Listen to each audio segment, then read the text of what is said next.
अस्सलामुअलैकुम दोस्तों, आज की इस वीडियो में हम लेकर आए हैं आपके लिए कुरुलुस उस्मान सीजन 2 की नई आने वाली किस्त नंबर 29 का शॉर्ट रिव्यू।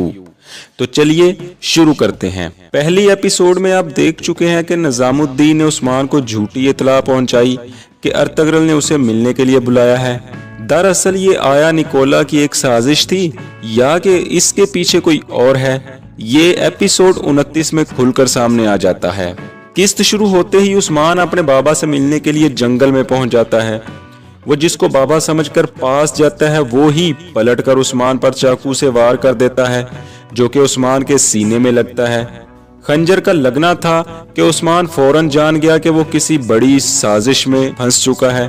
उस्मान पलटकर वार करता है और खंजर मारने वाले को फौरन कत्ल कर देता है। इतने में निजामुद्दीन भी पहुंच गया। निजामुद्दीन ने उस्मान को पकड़ने का हुक्म दिया, मगर उस्मान ने सब पर हमला कर दिया और लड़ाई का फायदा उठाते हुए वहां से भाग निकला। दूसरी तरफ कबीले में एक और अहम वाक़या पेश आता है, और वो ये कि जब अर्तगरल ने कबीले पहुंचते ही एक अहम फैसला सुना दिया।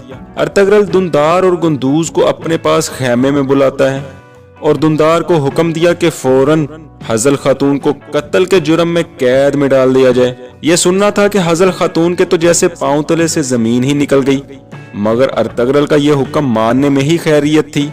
लिहाजा दुंदार ने हजल खातून के हाथ बांधे और कैद खाने की तरफ चल दिया।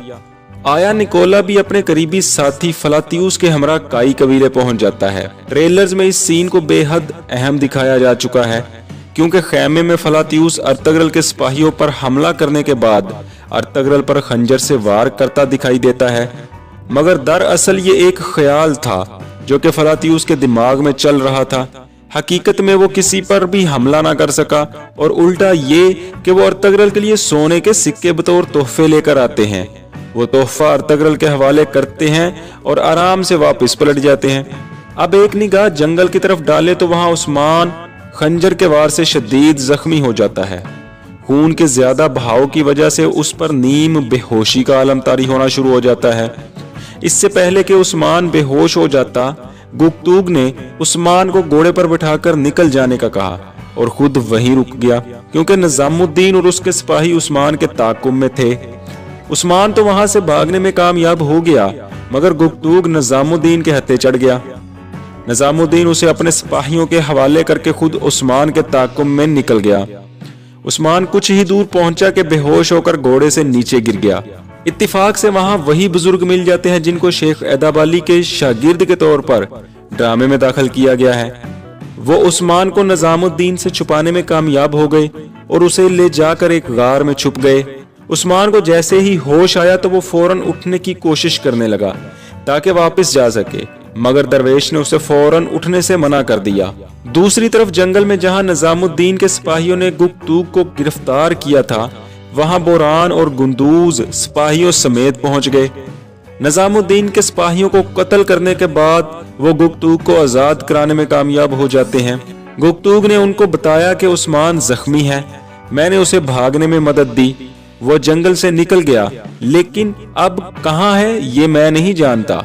अगली सुबह बाला खातून बाजार के हालात से मुतल्लिक आगाह करने के लिए जैसे ही अर्तगरल के खेमे में जाती है तो वहां कोई भी मौजूद नहीं होता, क्योंकि ऐन उस वक्त तो अर्तगरल सफेद दाढ़ी वालों से मिलने गया हुआ था, लेकिन कबीले में उसके इस सफर के बारे में कोई नहीं जानता था।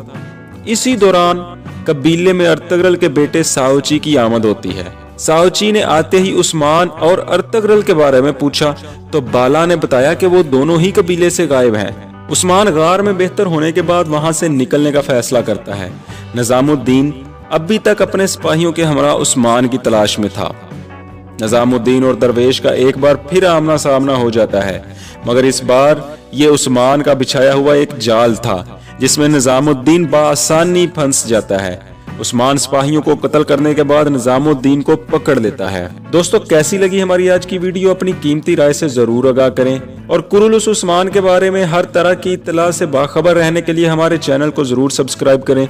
जल्द मिलेंगे एक नई और इंटरेस्टिंग वीडियो के साथ।